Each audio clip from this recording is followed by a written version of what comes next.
Hello and welcome to a special micromaterialism. Normally, micromaterialism is, two people breaking down a material science topic into about 15 minutes.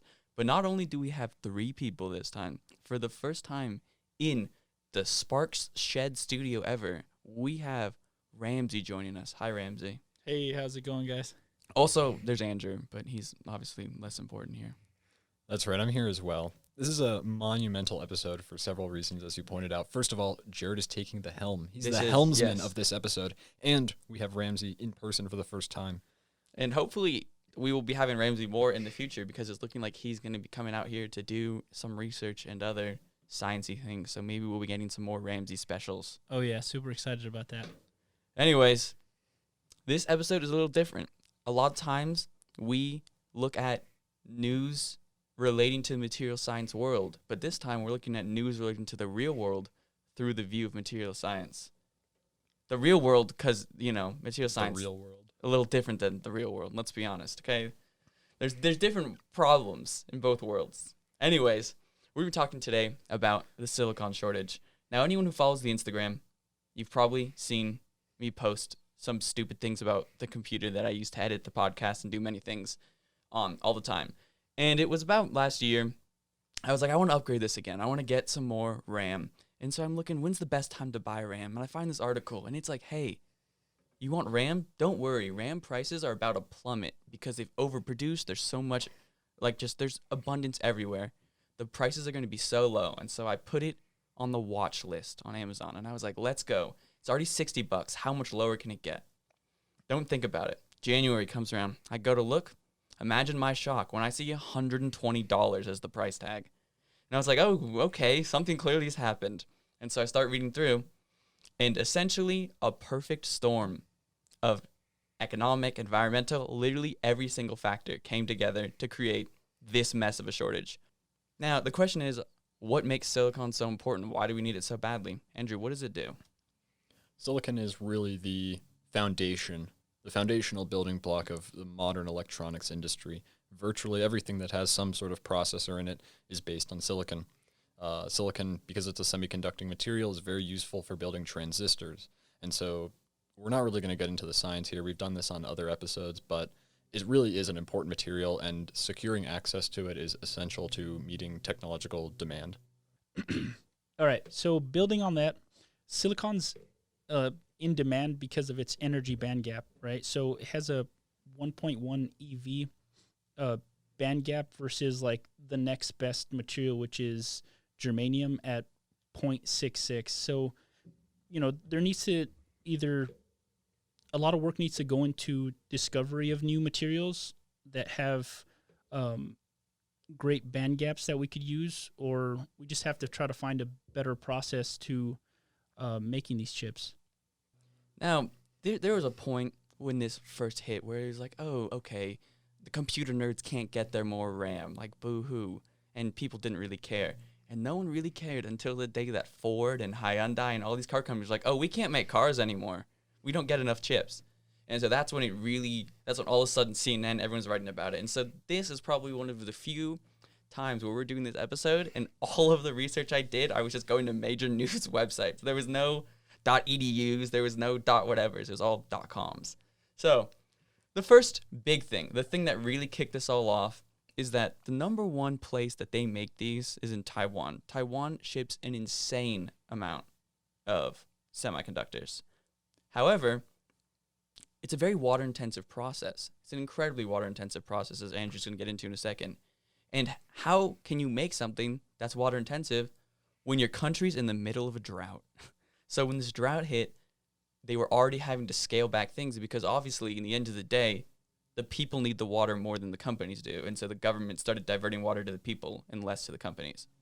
Now, of course, going back to what I said, why is it so water-intensive, and how water-intensive is it? Right, I was actually really surprised. We were at dinner last night, and we were reading about this, and it kind of blew our socks off at that table. The waitress really didn't know what to think. Creating an integrated circuit on a 300-millimeter wafer requires about 2,200 gallons of water in total. 1,500 of those have to be highly pure. And I'm not talking like something that's coming out of your Brita filter. I mean like 1 part per billion contaminants. This can't have any minerals. It can't have any other sort of additives in it. It can't have any sort of microorganisms in it. It has to be highly pure because you don't want to contaminate these wafers as you're making them. The semiconductor industry actually spends about $1 billion on water and wastewater systems every year. And a single fab will use between 2 to 4 million gallons of water per day. And if you think about that, that's equivalent to, the water that a town of 50 to 70,000 people uses on a daily basis. So it's extremely intensive.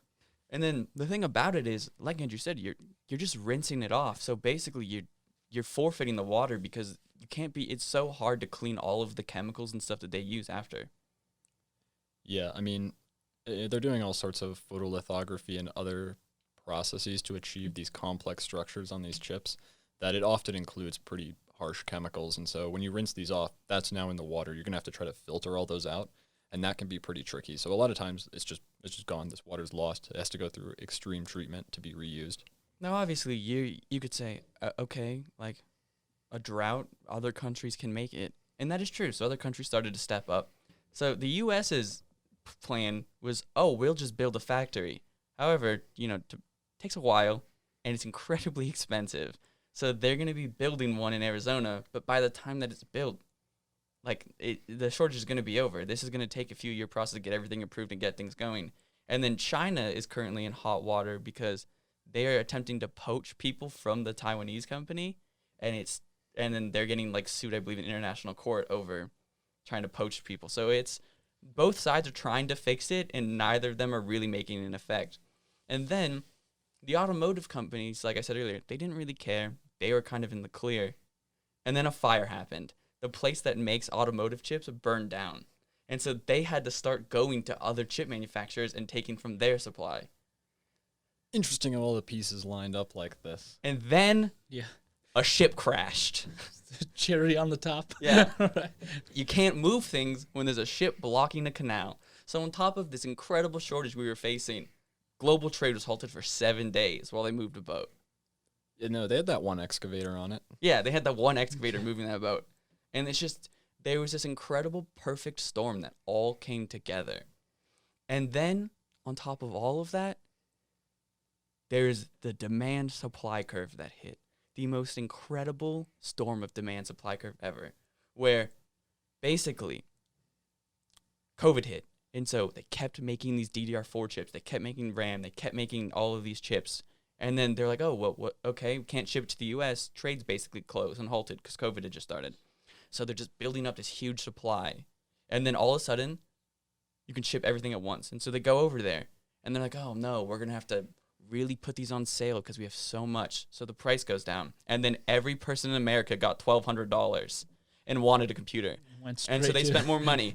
And then every person in America got $600 and then $1,400. And so all of these people are getting this money. And they're building gamer laptops. And they're building gamer PCs. Gamer PCs. And they're spending more money. Obviously, a lot of people use it for necessities and rent. But the people who didn't need it, they started spending it on extraneous things. Like I bought more RAM with some of the stimulus money. And or to mine Bitcoin. Yeah, literally. And then that's the final. That's what everybody's doing. There it is. That's the final thing. The NFT craze, the Bitcoin craze. So to mine crypto, you need a GPU, which is a graphical processing unit. And there's a hash rate associated with every one. The more expensive, the better the hash rate. The better the hash rate, the better you mine.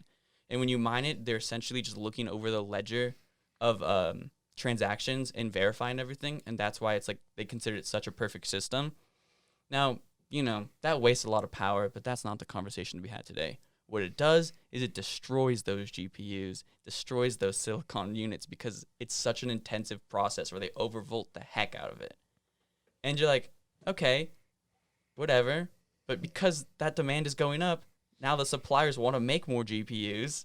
And so the graphics card companies like NVIDIA and AMD, they're buying more and more silicon, and it's creating more and more of a shortage. So something needs to break here. Either we need to end a drought, which, good luck. You need to completely rebuild the infrastructure of multiple companies, or you need to stop all demand for silicon long enough for the supply to meet it. So we're essentially in this standoff where something has to happen, and who knows what it's going to be that finally breaks it. There was a point last year when NVIDIA was like, oh, we'll be able to meet supply by December. It's April. and they can't meet supply. It's April, and literally you have to enter into raffles to get a chance to give them your money. Like I was someone who lucked out into getting one of these new cards, and it was I spent like at the time I spent what retail was, and I was like, oh, I should go sell my old card because obviously I don't need it anymore. It sold for more than I bought the new card for. It's 4 years old. People are so desperate for a scrap of a computer piece that they'll like pay triple the price just to play a little game or to mine a little Bitcoin. So tying this all together, this really does tie back to the first Andrew Jared special about vulcanized rubber and maintaining the material supply lines. That's right. Yeah, back then, rubber was hugely important to so many different industries, and with the war going on, it was only more important from a manufacturing perspective. And so today, this is somewhat analogous. Back then, they tried to build almost artificial cities in the middle of jungles so that they could secure manufacturing. And today, that's kind of what they're trying to do in Arizona with building a factory to try to maintain that supply as well. Yeah, they're definitely trying. Yeah, I think that that's also something that's so important is that there's no war going on, but there's like this element of like a trade war over these things, and it's companies fighting each other now. It's because every single person, like you said, this is the new in everything. There was almost no piece of something with a circuit in the entire world you could buy that doesn't have like a drop of silicon in it somewhere. Yeah, now that you think about it, everybody has like, multiple devices, right? Yeah, we're literally talking into 3 powered mics that runs into a mixer that's running into my laptop. I got my cell phone on me. You guys got your laptops on you.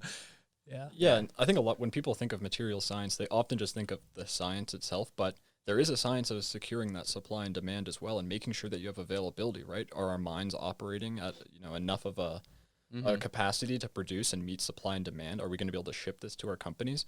Think about if you're working at some sort of tech company that's producing cell phones like Samsung or Apple. You're trying to launch the next iteration of your product. You have a certain expectation for the amount of demand, the amount of people who are going to be able to buy that product, and now all of a sudden you can't get the silicon to meet that demand. How are you going to ship this product? Are you going to wait? You're going to delay it? Is that going to incur a lot of costs? Think about if you're in silicon research, we want to discover new materials or ways of using less of it. What happens if you can't even get any for your research, or it's so expensive that it prices you out? And that's even the most interesting thing too, is when you look at this, I even like now we're very quick to call it silicon shortage, but it's even to the point now where it's more chip shortage than anything else. It's the fact that we have these materials that we can't turn into something because we just don't have the ability to do it.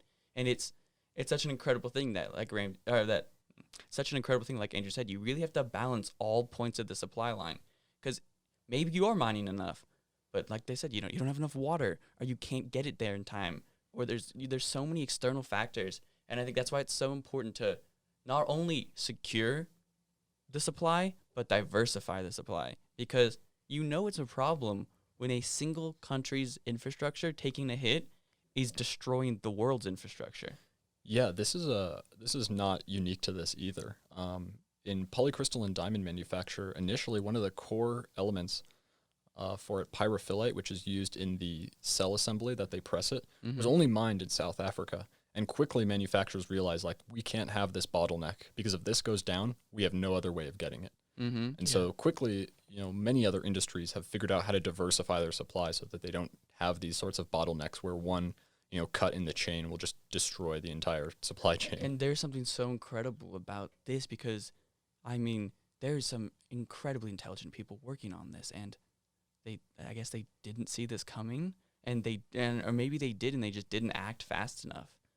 I think with coronavirus and all these other complications going on, a it's lot of things can slip under the rug. It's like we said, this is without a doubt the most perfect storm. So I suppose that this isn't really a knock against the industry. They're doing their best to get things rolling again, but I think that this is definitely a sign that we need to look at every other thing that we use every day and really say, if this happened again, could we continue to make this? Do we have enough diversified supply that we'll never run out of it? Yeah, it sounds like you need to build the proper infrastructure for all this. And yeah. Recyclability as well. Yeah, and then also, this is definitely something that is, I think, a good case for constant materials discovery. It's like you kind of said way earlier, which was, there is other options. We don't have to use this. This is just the best one now. So if we could push new materials discovery constantly, maybe we could find other options so that if this happens, we don't have to say, oh, no, we're done for. You can be like, okay, well, let's use the next best thing. And maybe it won't be as good, but at least we'll continue to be able to meet demand for products. Yeah, I wonder how that's going to affect your device, though. Well, Going from yeah, I silicon mean, to- that's a whole other thing, and who knows, really. And there's going to be there's going to be so many, I don't even, It's going to be dial-up all over again. we're gonna, it's the first step towards quantum computing. That's where we're moving. No All more right. silicon. Yes. On that note, thank you all for listening. This was a little bit different than our usual micromaterialisms, but we hope you enjoyed it, and we think it's a really important topic that, although tangentially related to material science, is still important and should be something that is considered by all material scientists. If you like the show, please consider giving us a review on iTunes, or if you want to give us some feedback, consider sending us a message on Instagram at materialism.podcast or our email, materialism.podcast@gmail.com. We'd also like to thank the sponsors of this episode, Map Match and Elsevier. They both do really great work, and we're happy to have them on board. Yeah, thank you guys so much for listening. Have a good one. Sweet. Thanks, guys.